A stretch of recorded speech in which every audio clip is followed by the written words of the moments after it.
work in the South Pole. I'm aware that sounds exciting, and it truly is, but it's a difficult job with taxing hours. We were sent to the middle of Antarctica, with 1,000 miles of snow and ice on all sides. We worked a solid 7 to 5, and with the lack of recreation, we typically do 18-hour days. However, we do have slow, satellite Wi-Fi, which is what keeps me sane during the long days. Regardless, all this wasn't the problem. The problem was the sheer atmosphere of oppression. The whole place didn't feel right. Most of the facility is subterranean with covered heaters atop the roof and an entrance into a cement stairwell. The bunker is what you'd expect. Gray, concrete square with men and women's bunking areas, and a few couples' rooms. A large bathroom facility with shower and toilet stalls, plus 3 labs and a fully stocked cafeteria, all with no windows. There was also a medical bay and 2 rooms with couches for therapy. After the double section entrance was the rec room. It had a pool table and bar. The wall was knotty pinewood paneling like from the 1970s. The rooms were all attached by a long, dingy hallway, including 2 offices with desks and chairs. Spent most of my time there. Atop the station was an observation deck, reachable with a ladder, with windows where we could see and hear the outdoors.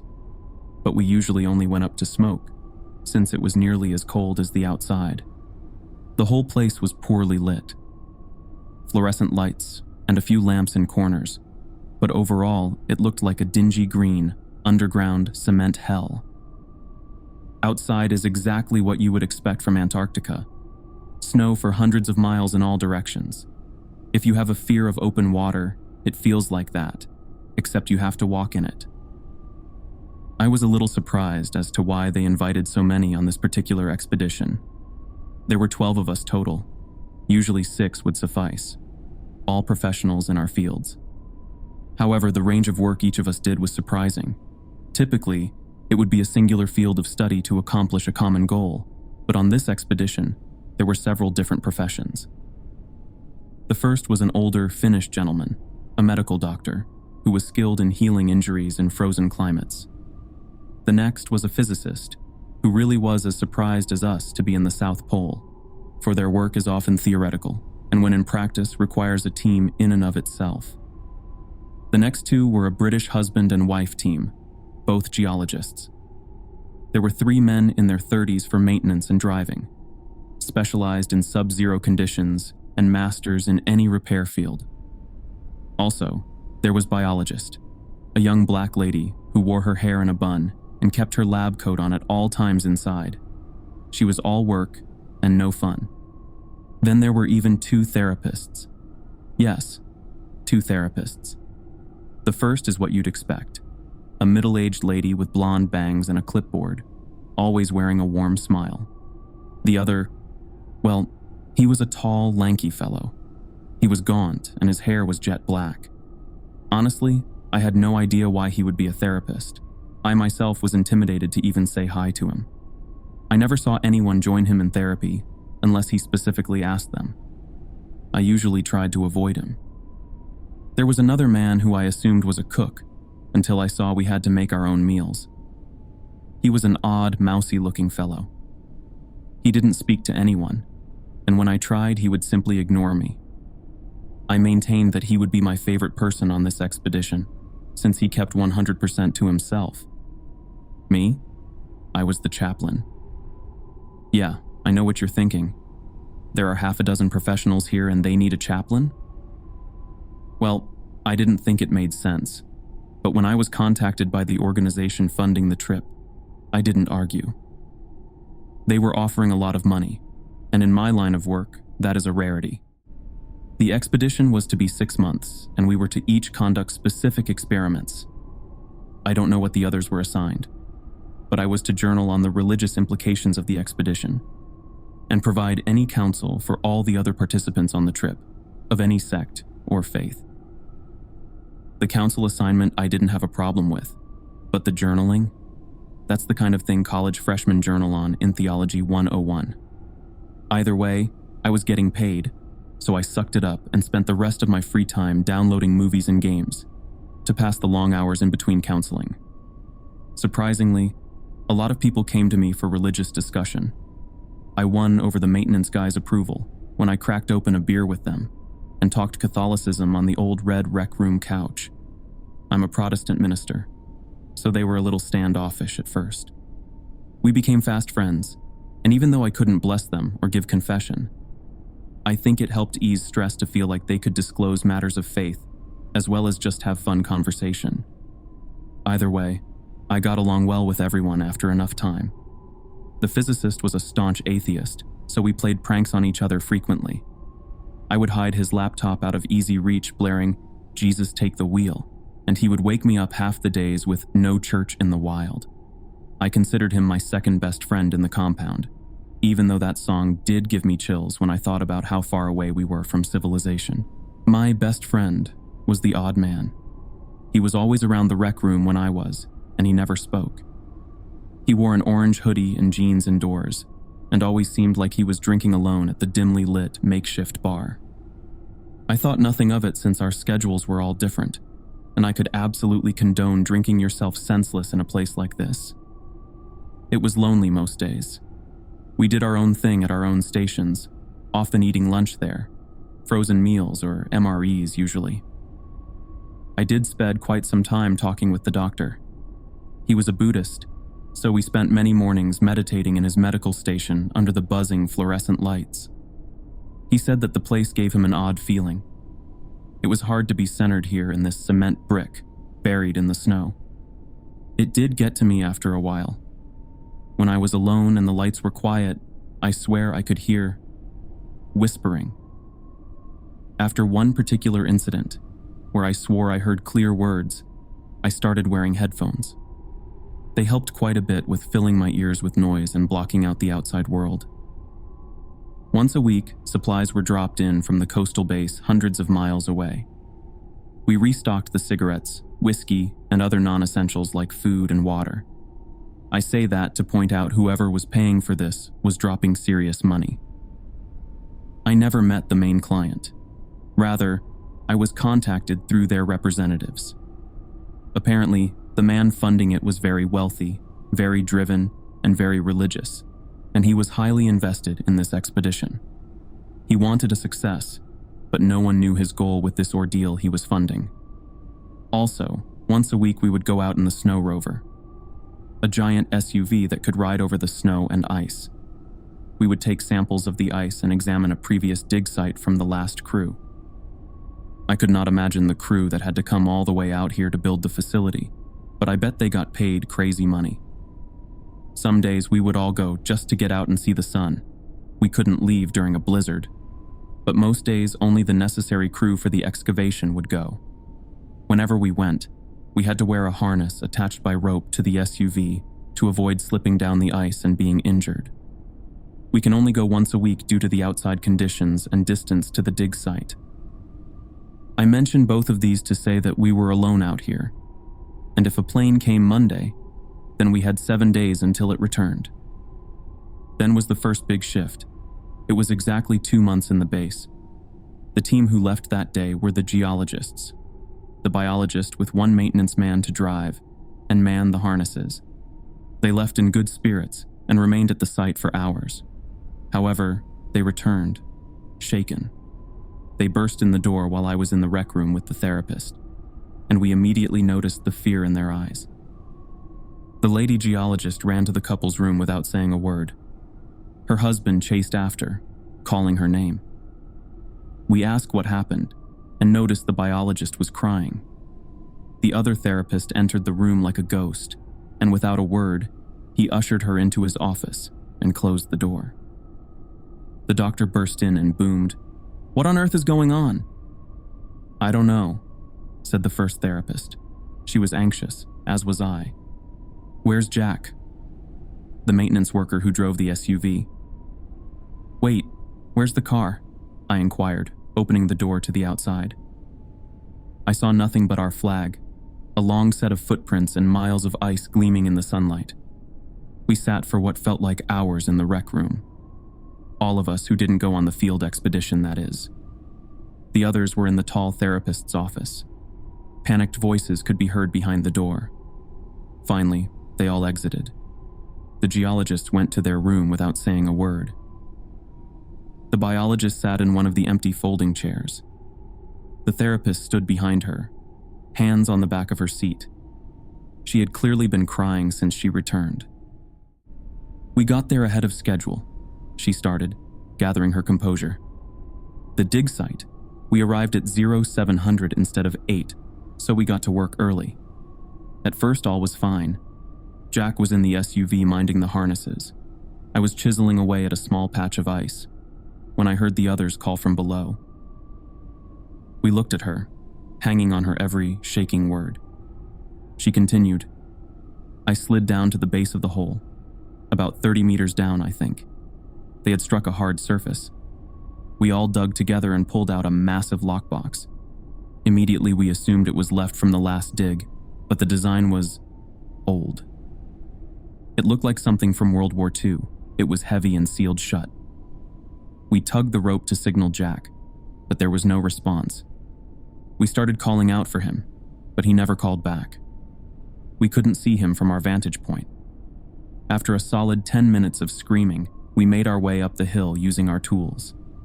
We used an extra length of cord to pull the box up. It took all three of us, but we got it up. When we reached the top, Jack was nowhere to be found. We searched the perimeter for well over an hour, but with maximum visibility, we would have seen him. We checked for holes in the ice and signs of footprints, but his earlier tracks never left the side of the SUV. We loaded the box in the back and kept searching. We noticed something then, something we absolutely should have seen already. When we climbed atop the vehicle for a better vantage point, we saw a massive single message in the snow. "Run." We looked at her in disbelief. The mutual feeling of sympathy and that I could have searched better people tend to have. She started tearing up again. We panicked. We drove away, but none of us can operate a vehicle designed for snow and ice. We crashed into a massive pothole about a mile south of here. We left the car and walked back. The find is still there, and Jack is somewhere in that deserted wasteland. After this, she broke down in sobs and left to the dorm. Jack hadn't answered a single radio call or even made an attempt at reaching us. The dig site was an hour's drive from our base, and we were thousands of miles from any other researchers. We were essentially powerless to do anything. "First things first," said one of the other repairman. "We need to get our ride back." He suited up. Then he and the other maintenance worker left on a snowmobile designed for short distance. Now, I don't know how they did it, but they managed to bring the SUV back safely in less than an hour. By now, it was getting dark, and the search for Jack would be too dangerous to continue tonight. We didn't sleep that night. The odd man didn't even come to bed. He just wandered the halls drinking. I lay there, listening to music to drown out the sounds of silent sobs coming from down the hall. This concrete slab, this tomb in the middle of a frozen dead zone. We were completely and utterly alone. The doctor remarked before bed, "If Jack is still alive, he may be better off out there." The next morning we set out. All of us, except the two therapists and the odd man, who I assumed was sleeping off a hangover. We dragged the locked box out of the vehicle and laid it in the rec room. We loaded up and decided to deal with opening it later. We searched the dig site and surrounding area until evening and turned up nothing. The message in the snow was nowhere to be found, and there had been no snowfall that night. We found no tracks, no signs, no body, no anything. We returned depressed and feeling responsible for our missing companion. When we returned, however, we were greeted by an odd sight. A jet. On the snow was a ski-fitted jet, and not like the crappy junk plane that dropped us off. This was an expensive private jet. We entered the facility to the sounds of loud, booming laughter. A short, bald man with a white goatee sat in the rec room with the shrinks. He was smoking a cigar and wore a very nice suit. Two very large men in sunglasses stood on either side of the door. We were slightly stunned. "Well, if it ain't the rest of the party," the man said in a hard southern drawl, turning to us. "Who?" I was cut short. "Allow me to introduce myself." He stood, extending his ringed hand. "Earl, redacted. Pleased to meet you all, finally." We took turns, awkwardly introducing ourselves, realizing this must be the guy in charge. He invited us into the cafeteria to have an official meeting. This was the second weird shift in the trip. He offered condolences in regards to Jack, and expressed that it was no one's fault he went missing. "As for that message in the snow," he said, lowering his voice, "I would say this whole place tells you to run at some point. Don't let it get to you." He finally revealed his focus of the expedition, that we were to discover any signs of past visits man had ventured. He also expressed that he wanted to colonize the South Pole, but needed to know the psychological effects of people living here. That's why he sent 2 mental health associates and a minister. He pointed at me saying this, making me feel exposed and awkward. He again thanked us and sent us to bed after the best steak dinner I've ever had prepared. This guy was serious. He flew in his personal chef to thank us for our work. The next morning, after a bacon and eggs breakfast, he took us into the tall therapist's office, one at a time, to shoot the shit, as he so delicately put it. When it was my turn, he was very respectful, a gesture I appreciate when no one knows I'm a minister, but it feels forced at times when there is pretense. "How are you, Reverend?" he asked softly. "Well," I replied, not sure how to answer that question in light of the past few days. "Glad to hear it," he smiled at the ground. "Son, I'm going to level with you. You are the most important person here." "How's that?" I inquire, wondering if he's flattering me or not. "Well," he started, looking for the right words, "this trip is more for psychological research than anything." "What?" He cut me off. "We wanted a religious figure and at least 2 therapists to log the mental strain on living out here. We want to build a new civilization, but we have been testing different groups in small segments of time." "Why me?" It was the foremost of many pressing questions. "Well," he said, smiling, "I'm a Methodist boy myself, but I picked you because of an article you wrote a while back. You said in the final line that you have the same philosophy as me." "What's that?" I inquired, as I had written a few articles in my time and wasn't sure which one he meant. "To truly understand God, we must also understand his counterpart." I immediately knew the article to which he referred. It was an article I wrote after seminary on demonology in modern society. I shuddered as this was an unpleasant field of research.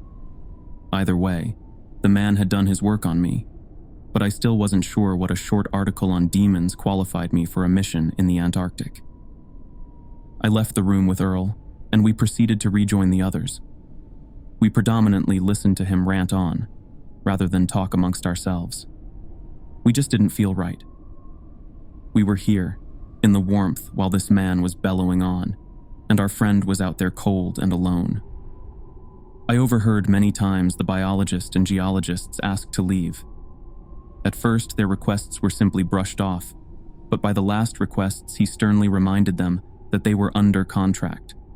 They resolved themselves to their rooms after that. Earl left that night, with the instruction to report our findings, if there were any. He then boarded his plane with his bodyguards and left promptly. Before bed, I swear I heard whispering from the observation deck, but when I went to see, there was nothing. The next day, a massive blizzard rolled in. We resolved that Jack had died in the snow outside. No person could survive a sub-zero blizzard after 3 days. This is officially where things went bad. We decided to open the lockbox. It was sealed by metal welding all the way around.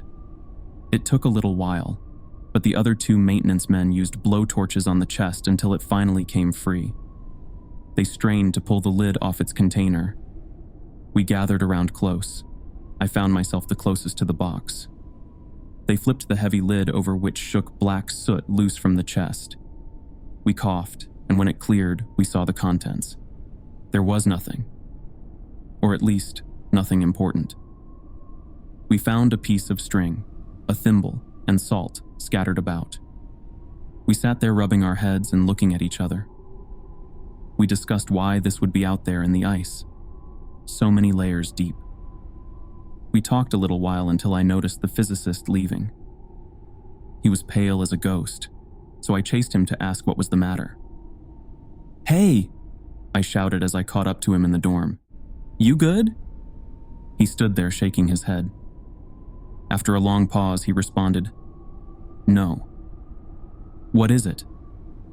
I was curious as to why he was acting so strange out of nowhere. Meanwhile, I saw the other participants walk down the hall to the cafeteria, only I noticed that the man in the orange hoodie was nowhere to be seen. My thoughts were shaken when the physicist spoke up. "Did you see the word on the lid?" he asked quietly. "No." I was confused. I must have missed it. "Can you read Hebrew?" he asked, choking back tears it sounded. "No, I can't," I replied. "I studied Greek." "Wait, can you?" "Yeah, I'm Jewish. Or was. I can read well enough Hebrew at least." His voice shook. I wish I couldn't. "What did it say?"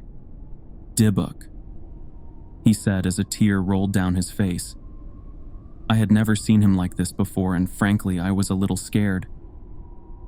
"You can't buy into the—" "No!" he shouted, cutting me off. "You know as well as I do that this place is wrong. It does things to you." God, the first week I chased footsteps around the shower every morning, only to realize I was alone every single time. "Listen," I placed my hand on his shoulder. "We're going to be okay." I wish I could say I was telling the truth, but that box did have some sort of weird feeling around it. That night, around 2 a.m., I awoke to the sound of footsteps. They were so loud I heard them over my headphones. I went to check around and no one was awake besides me. I heard soft sobbing from the couple's room, but knew better than to disturb them. They had it pretty rough right now. As I returned to my bunk, I walked by the cafeteria and caught something awful. I turned to see the most horrendous sight I have ever seen.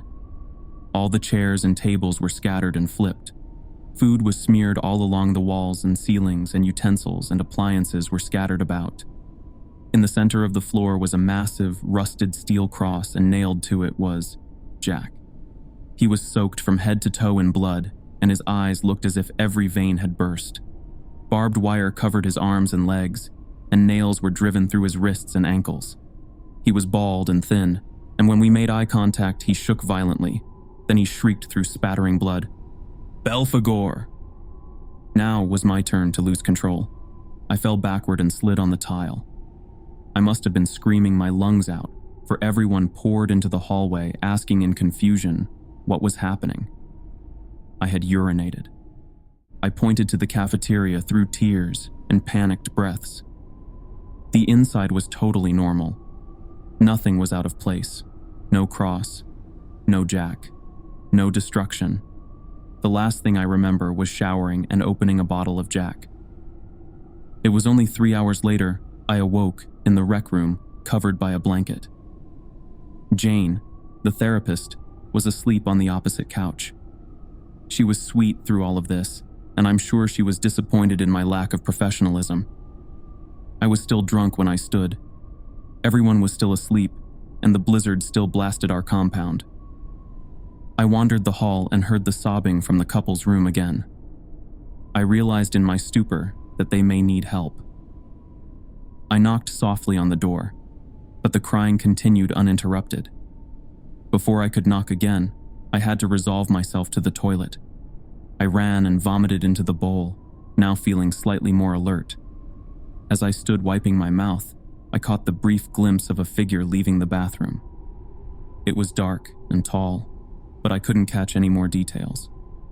I finally had enough and returned to my bunk. I fell into a restless sleep that night, but I slept nonetheless. I awoke the next day to someone shaking my arm. "Wake up." My vision focused to see one of the maintenance men. "Power's out, and people are missing." I stood groggily. He turned to the hallway, where I could hear voices in the cafeteria. I saw the only other person in the room was the physicist. He was facing away towards the wall. "Come on," I slurred. He didn't stir. He just laid there. I only left because I saw him breathing. I walked into the cafeteria. It was lit by emergency candles on the tables, where I saw the biologist, Jane, the doctor, and the 2 maintenance men. Counting me, this was less than half our original group. They turned, and the other maintenance man said, "Well, look who it is. You gonna scare the hell out of us again?" I didn't smile or disagree. I just sat beside the doctor and asked where the geologists were. "They won't answer their door," Jane said, her age truly beginning to show in her tired, drawn eyes. The other therapist as well is missing. "We're going to leave," chimed the biologist, "as soon as the blizzard dies down. Fuck their contracts." "How?" "We're 1,000 miles from the nearest base." I felt negative for saying, but I didn't want to risk certain death for a little cabin fever. "Well," chimed the man who woke me, "we have a massive sled we'll load with every tank of gas. Then we just have to get within 50 miles to the nearest base to be within radio contact. We have GPS, we'll drive in shifts, and we'll take our time as to avoid pitfalls." "Is this agreeable?" asked the doctor. Everyone nodded in agreement. "In that case," he continued, "I suggest we spend the next few days together, hoping the missing members return. And if not, then we will beg their forgiveness in hell." I spent the day sitting in a daze. I just had no clue why we were all so distraught. We all layered up in the dark and hunkered down. We made small talk in an attempt to fill the void. The dancing candlelight played tricks on our eyes, and the dark was oppressive. The 6 of us sat there, just sitting, just waiting. Finally, around 1800, 6 p.m., Jane suggested we check on the geologists. We stayed close down the hallway and heard the sobbing. It was softer, but still present. Jane knocked, waited, knocked again. Then she shouted she was coming in, but the door was locked. The maintenance man began pounding his fist and threatened to break in. He took out a kerning and picked out a key. It fit the door, and he slowly opened it to the bedroom. Inside was a nightmare. The first thing I noticed was the blood. It was everywhere. The walls, the bed, the ceiling, the floors. It covered the lamp and bathed the room in a deep red. On the bed was the male geologist. His eyes were wide open in shock and his mouth hung agape. His throat was torn out and his leg was chewed to the bone. His wife sat beside him with her back to us. She turned, covered in blood herself. She was crying and chewing. She sputtered the bloody meat while sobbing. Her expression turned from sorrow to one of pure, unadulterated rage. She contorted her mouth to scream, but only a hoarse gargle and bits of flesh came out. The maintenance worker closed the door and we all panicked in unison. "Get the door," the doctor shouted. We followed him to the kitchen and pulled tables in front of the door. We piled enough furniture to board that animal in her cage. We returned to the rec room. Everyone was crying, and Jane was in the fetal position, shaking uncontrollably. "We leave tomorrow," huffed the doctor in between shudders. The blizzard still raged outside. I swear at times the wind was so loud I felt like it mocked me. I must have fallen asleep at some point because a massive blast woke me. I looked up to see others jumping to their feet. We got ourselves to the ladder and climbed to the observation deck. Outside, we saw blackness expanding, all except for a large patch of light a few meters away. Through the white-out conditions, we could make out fire. The SUV was in flames, gas tanks stacked around it. Atop the flames was a person. A Upon closer inspection, I could see it was naked and dancing. Oh God. The biologist lifted her hand to her mouth. Jane? It was Jane. She was naked and being burned by the flames. Her howls echoed through the dark storm. We watched as the fire consumed her body. She shrieked and screeched until she finally fell, remaining silent forever. We walked downstairs, feeling hopeless. We sat in the dark of the rec room, and no one spoke until morning. The physicist was still in bed. He was trying to ignore everything. But at this point, I knew he was too far gone. The footsteps were loud in the unoccupied rooms, but at this point, I had given up. If I was to die here, then so be it. We huddled in blankets and coats against the wall. We sat, and we cried. A candle in front of our feet was the only light source. I closed my eyes tight so not to see the dark shadow pacing the room in front of us. The next morning, the power returned. The lights were flickering, and we stood slowly in the dim, intermittent glow. I heard music playing in the showers. We all walked together and looked inside. Within was the song "Jesus Take the Wheel," being played on loop from an MP3 player. We walked into the dull gray room and saw the physicist, naked, sitting on the floor in front of the iPod player. Blood appeared to be running into the drain beneath him. He slowly turned his head to me.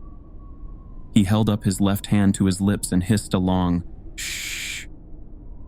With the other hand, he lifted his bloodied, mutilated genitals. He closed his eyes and smiled a large, toothy smile. He whispered behind closed teeth, "I like this song now." "God," said the doctor. He slowly approached the bloodied man, attempting to keep him calm. He continued, "It's okay, boy. I'm here to help." The physicist snickered again, eyes still closed and teeth still bared in a snarling grin. As the doctor got close, the man shrieked with inhuman volume and sprang forward. He tackled the doctor to the ground and sunk teeth deep into the old man's jugular. Blood ran down both the doctor's neck and the physicist's teeth. He stood, turning his violent intent at us. The doctor sputtered blood and choked for air. As the brooding man crouched to leap, a loud bang filled our ears. I fell to the ground in agony. The screeching in my eardrums was unbearable. Finally, it cleared and I saw the physicist now laying dead in a pool of his own blood. In his head was a circular wound that bore all the way through his skull. One of the maintenance workers was holding a smoking pistol. We were now 4. Me, the biologist, and the other 2 maintenance workers. The rest were now all missing or dead. Although the power was on, the satellite was down, thus ruining our chances for radio and Wi-Fi. We all paced and cried and panicked for hours until finally one of the maintenance men spoke up. "Our only chance at survival is to fix that dish." We looked at him and silently knew he spoke the truth. The outside was still completely whited out from the amount of snow and wind. "I'll go," spoke up the other man. "We'll go together," said the first. The biologist and I knew we could not argue. We watched them in their coats leave into the unforgiving blizzard. We waited for what seemed like hours, searching for radio signals and Wi-Fi. Finally, it came back. We smiled for the first time in a while and prepared for the men's return. We sat and waited, and waited, and waited. We didn't say anything, but we knew.